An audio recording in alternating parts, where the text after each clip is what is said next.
Hi! In this video, I'll be going through what is a linear combination and what is a span for a vector space.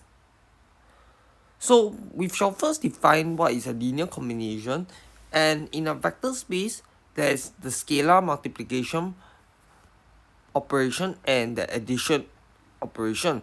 So, a linear combination of a few vectors, u1 to uk, is just taking the scalar multiple of a u1 plus all the way to a scalar multiple of uk. So that's the definition of a linear combination. So some examples, if u1 is this, u2 is this, and u3 is this, you want to find whether v can be written in terms of this. So if you write it out, if v can be written in this, it has to be of the following form. This means that we have to solve the system of linear equation, and we can do so using Gaussian elimination. And so this shows that the system is consistent. So V is a linear combination of U1, U2, and U3. You can do the same for W, and I'll leave it for you to try.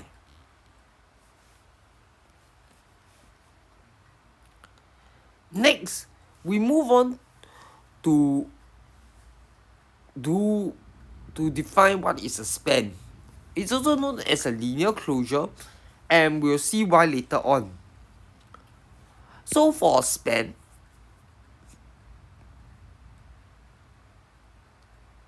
it is defined as the span of a subset is defined as the set of all these linear combinations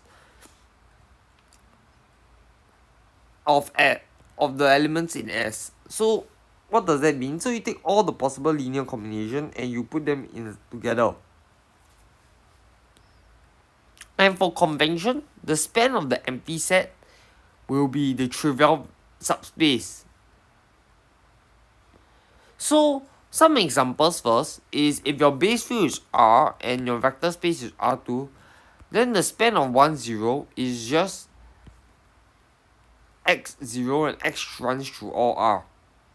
And if your span is this 2, then it's like a plane. So every vector is of the following form.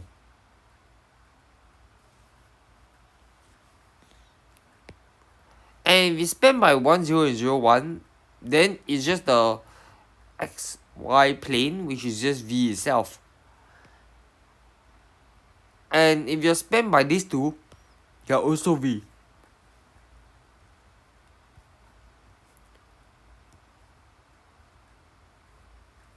In view of that, you can see that the span is generally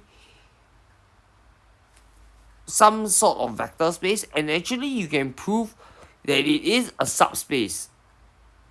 So the proof follows because if the set is empty, then by definition it's a trivial subspace. So if S is non-empty, then by lemma 2.9, we just need to check that it is. So by lemma 2.9, it will be the subspace criterion in the previous video. We just need to check that the span is closed under any linear combination of the pair of elements.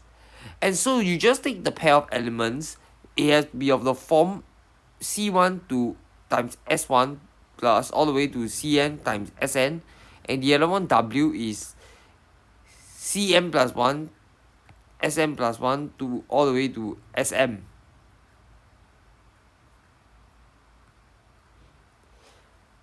Then, so these are just linear combinations. And when you take a linear combination of that, it will still be a linear combination. And hence, this will still be an element of the span. So, this shows that the span of any subset is a subspace.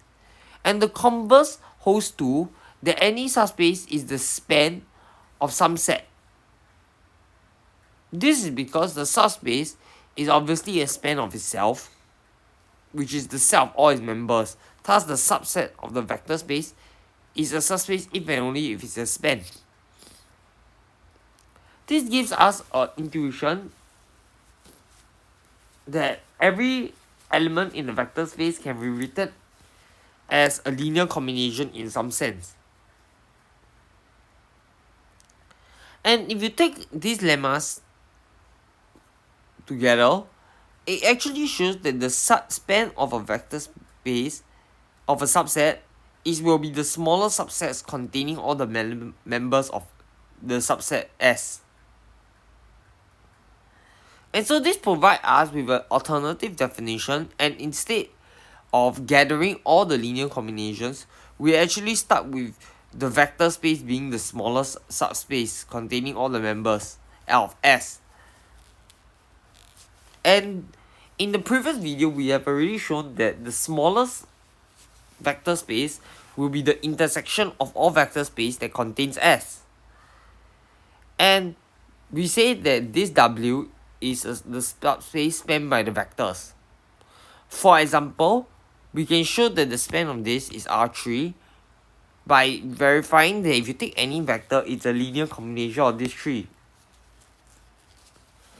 So we just need to form the system of linear equation and use Gaussian elimination to show that it's consistent regardless of the values of x, y, and z.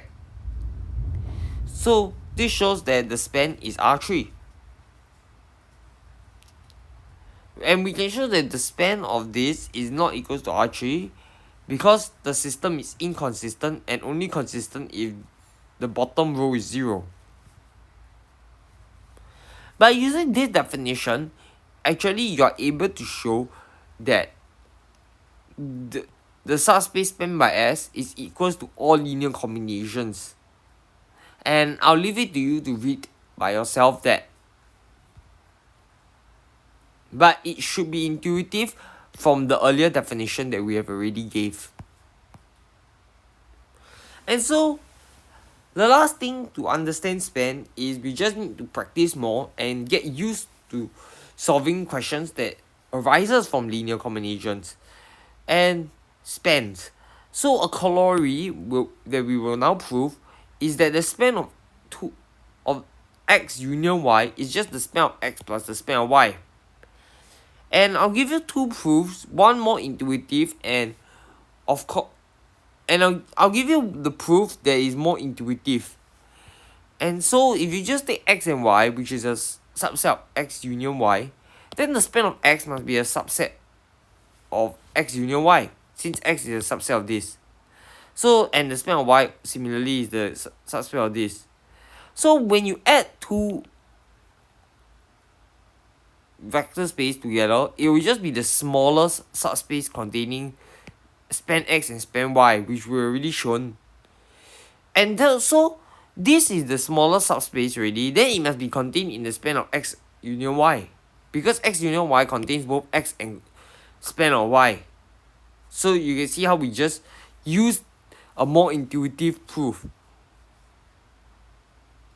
And for the reverse direction, if you already know x is a subset of span of x and y is a subset of the span of y, so the span of x plus the span of y must contain the span of x union the span of y.